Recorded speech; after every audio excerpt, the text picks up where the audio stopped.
Wuthering Heights, Emily Bronte के novel का 26वां और आखिरी हिस्सा। इस किस्म के ख्वाब मैं रात भर देखती रही। सुबह आंख खुली तो मैं उछलकर बिस्तर से निकली कि देखूं हीथक्लिफ कहाँ है। मैं बाग में गई। अगर वो खिड़की से निकलकर गया होगा तो खिड़की के नीचे उसके कदमों के निशानात होंगे। मुझे कोई आसार उसके बाहर जाने के नजर न आए और मैंने शुक्र अदा किया कि आज रात भर के आराम से उसकी तबीयत बहाल हो गई होगी। मैंने घर भर के लिए नाश्ता तैयार किया और हैरिटन और कैथी को खास तौर पर कह दिया कि वो हीथक्लिफ के नीचे उतरने से पहले नाश्ता कर लें।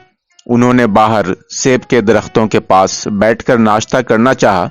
मैंने बाहर मेज लगवा दी। वापस अंदर गई तो हीथक्लिफ नीचे आ चुका था और जोसेफ को किसी खेत के मुतालिक हिदायत दे रहा था। उसकी हिदायत बिल्कुल सही थी, लेकिन अल्फाज बहुत तेजी से उसके मुंह से निकल रहे थे और बातें करते करते सर झटक कर दूसरी तरफ फेर लेता था। उसके जोश वलवले की वही हालत थी, बल्कि आज उसमें किसी कदर इजाफा हो चुका था।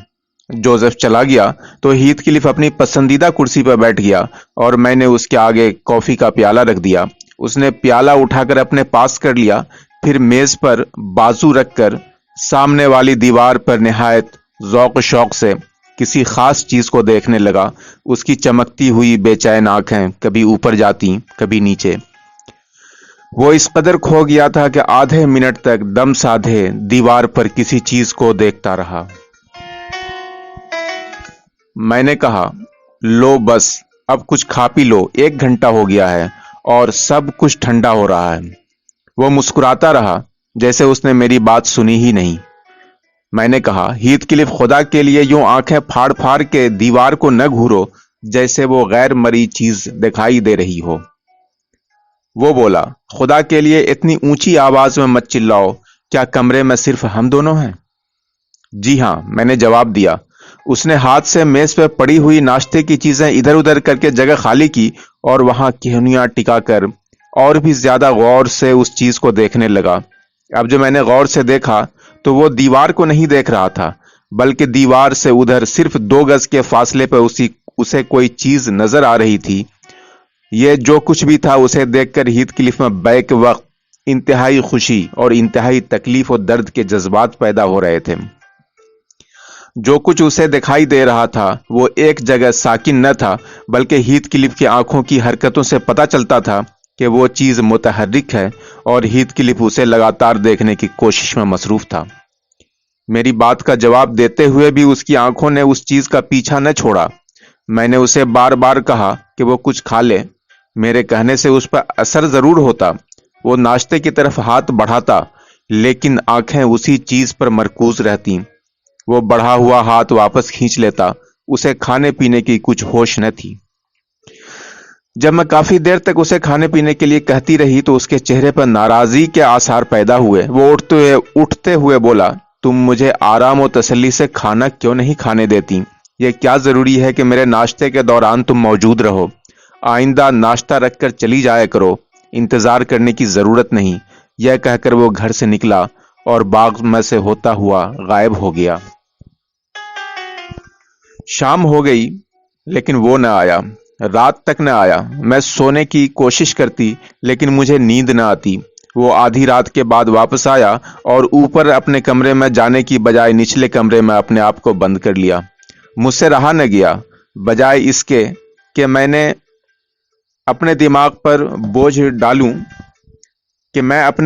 बोझ डालूं कि क्या होगा, मैंने ये ज्यादा बेहतर समझा कि खुद जाकर पता करूं। मैंने आहट से अंदाजा लगाया कि हीथक्लिफ कमरे में इधर उधर घूम रहा है। एक गहरी आह से कभी कमरे की रोशनी टूट जाती, उसके मुंह से कुछ बेरब्त अल्फाज भी निकल जाते। उनमें कैथरीन का लफ्ज बिल्कुल वाज़ेह था, फिर कुछ ऐसे अल्फाज जो किसी से बिलमुशाफा गुफ्तगू करते वक्त कहे जाते हैं। ये अल्फाज उसके दिल की गहराइयों से निकल रहे थे। मुझ में इतना हौसला न था कि मैं उस कमरे में कदम रखती। चुनांचे मैं किचन में जाकर आग रोशन करने लगी। अब उसकी तवज्जो उधर हुई وہ فوراً کچن میں آیا اور بولا، نیلی کیا صبح ہو چکی ہے؟ ذرا موم بتی لے کر ادھر آنا۔ جی ہاں، صبح کے 4 بجے ہیں، تو کیا موم بتی لے کر اوپر آؤں؟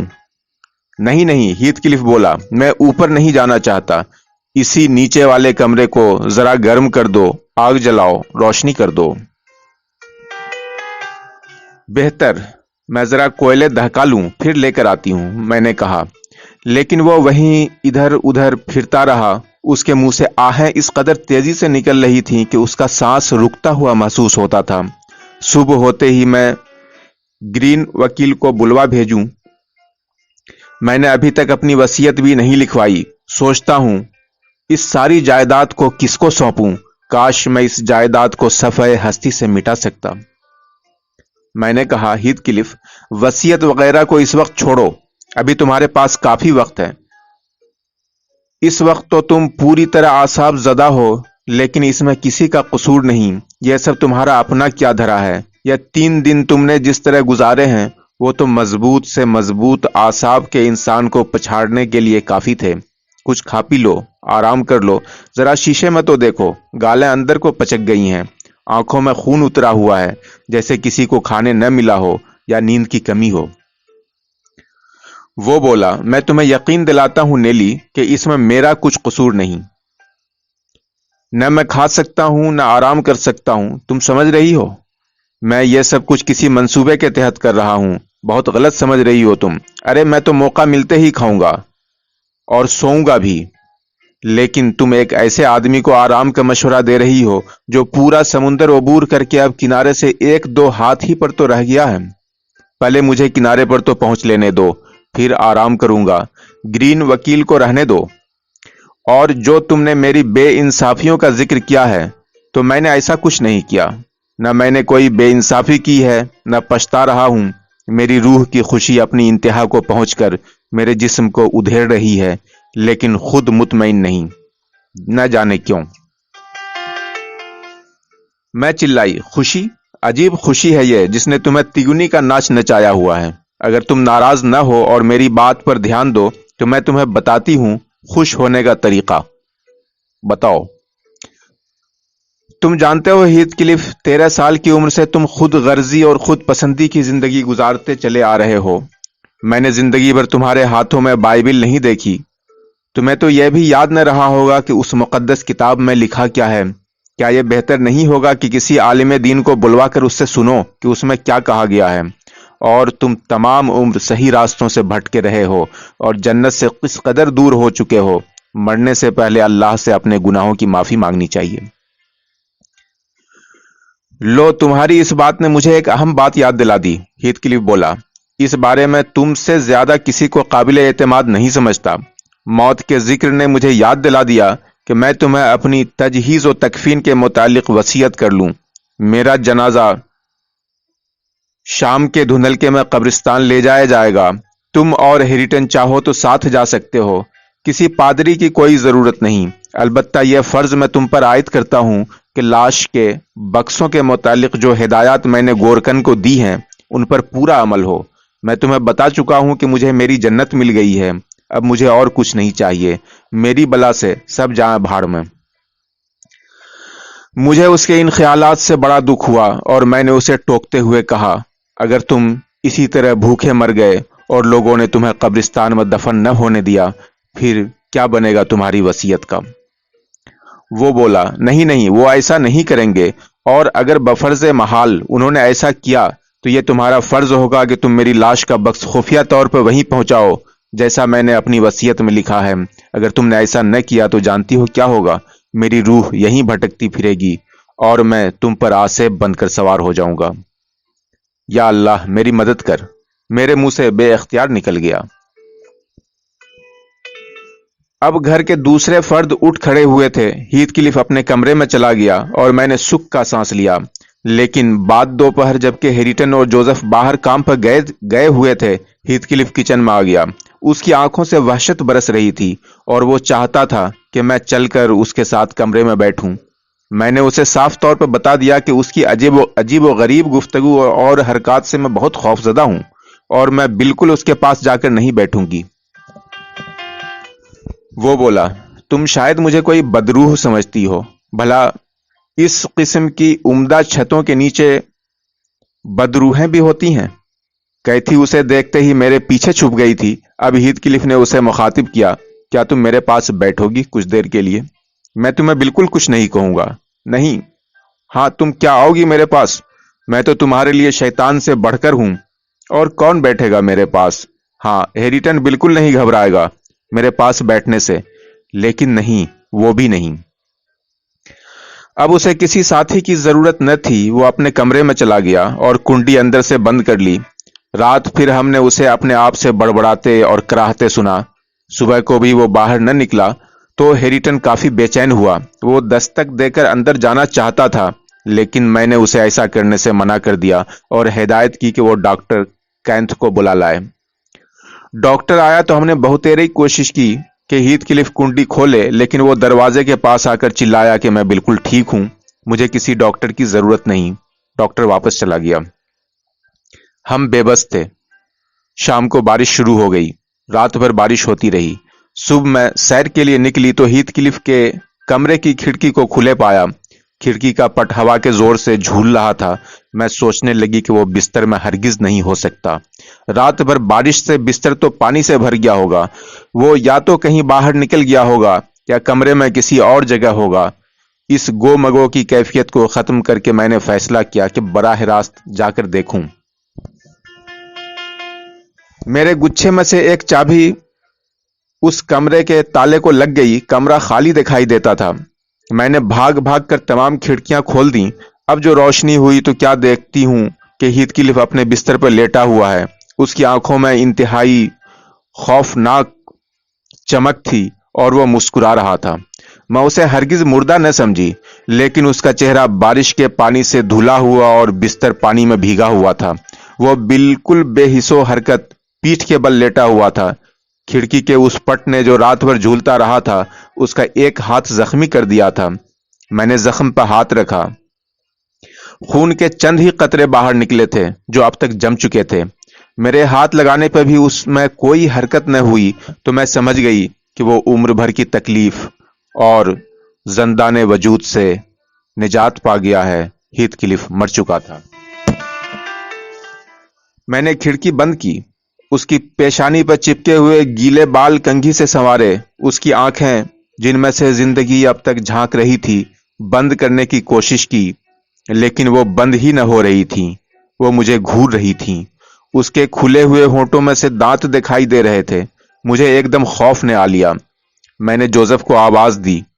वो भागा भागा आया, लेकिन उसने हीथक्लिफ की लाश को हाथ लगाने से इनकार कर दिया। वो बोला, चलो किस्सा खत्म हुआ। शैतान उसकी रूह उड़ा कर ले गया। जिस्म पर क्या गुजरती है मुझे इससे क्या, देख लो। वो मौत को भी यूं देख रहा है जैसे तमस्खुर उड़ा रहा हो।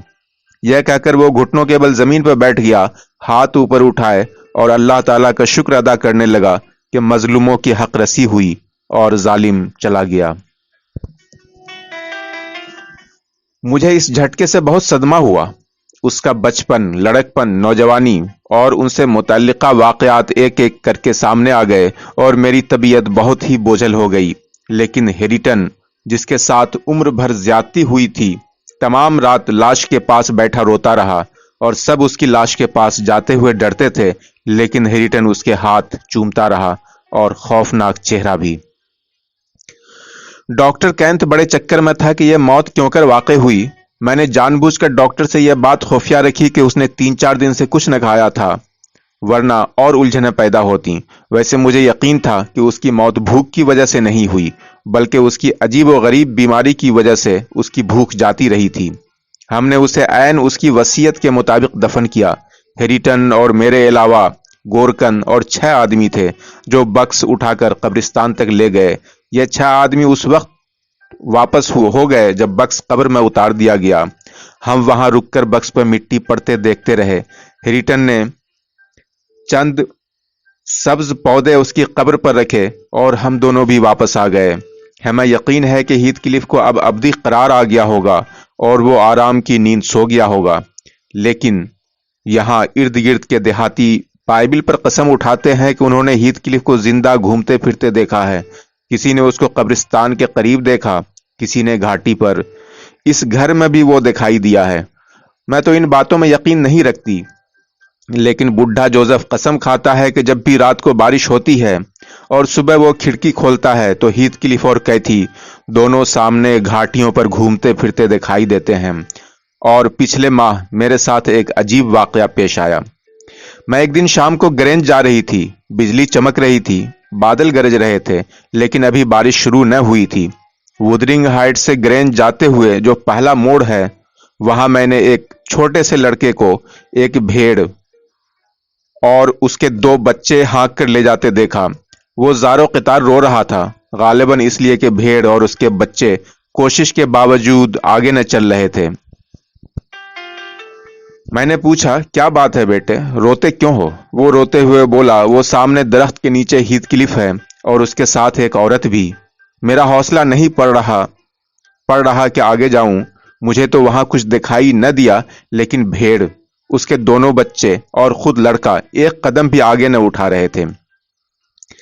चुनांचे मैंने उस लड़के को एक और पगडंडी दिखाई जो दूसरी तरफ से गुजरती थी। अब मैं भी शाम को छुटपुटे के बाद अकेले बाहर निकलने से घबराती हूँ, बल्कि इस घर में भी तन्हा रहते हुए डरती हूँ। खौफ सा आता है। मुझे बड़ी खुशी होगी जब ये लोग यहाँ से नकल मकानी करके ग्रेंज चले जाएंगे। तो क्या ये ग्रेंज जा रहे हैं? मैंने पूछा। हाँ, नेली बोली। शादी के फौरन बाद ये लोग ग्रेंज चले जाएंगे और वो शादी 1 जनवरी को हो रही है। तो यहाँ कौन रहेगा? मैंने पूछा। जोसेफ यहाँ रहेगा या एक आध और नौकर। ये लोग किचन में रहेंगे, बाकी मकान को बंद कर दिया जाएगा। ऐसी रूहों के लिए जो इस मकान में आकर रहना चाहती हूँ? मैंने पूछा। नहीं मिस्टर लॉकवुड, नेली बोली, मेरा ईमान है कि मुर्दे सुकून में होते हैं। वो रूह की सूरत में आकर लोगों को खाह मखाह तंग नहीं करते। ऐन उसी लम्हे गेट खुलने की आवाज आई। कैथी और हेरिटन सैर तफरी से वापस आ गए थे। मैंने उन्हें खिड़की में से देखते हुए कहा, अब तो उन्हें कोई खौफ या डर नहीं, आजाद घूम फिर रहे हैं। गेट से गुजरकर वो दहलीज पर रुके और एक बार चांद को देखने लगे, बल्कि यह कहना ज्यादा मुनासिब होगा कि एक बार फिर एक दूसरे को देखने लगे। मैंने यही मुनासिब समझा कि उनके रास्ते में ना आऊं और बिन बुलाया मेहमान न बनूं। मैंने नेली को खुदा हाफिज कहा और किचन के रास्ते बाहर निकल गया। ग्रेंज वापस जाते हुए मैंने रास्ता जरा सा बदल लिया। मेरे कदम खुद ब खुद कब्रिस्तान की तरफ उठ गए और मैं उन तीनों कब्रों के पास जाकर रुक गया। गोके हीथक्लिफ की कब्र कुछ ताज़ा दिखाई देती थी, लेकिन तीनों पर सब्जा उगा हुआ था। मैं कुछ देर वहां रहा। पतंगे इधर उधर झाड़ियों में उड़ रहे थे। हवा सरसराकर घास से अटखेलियां करती हुई चल रही थी। मैं सोचने लगा, किसी को क्या पता है कि इन बज़ाहिर खामोश कब्रों के मकीन कितने हंगामा पसंद थे, और कौन कह सकता है वो ज़ेरे ज़मीन भी मुतमईन और पुरसकून हैं या नहीं। खत्म शुद्ध।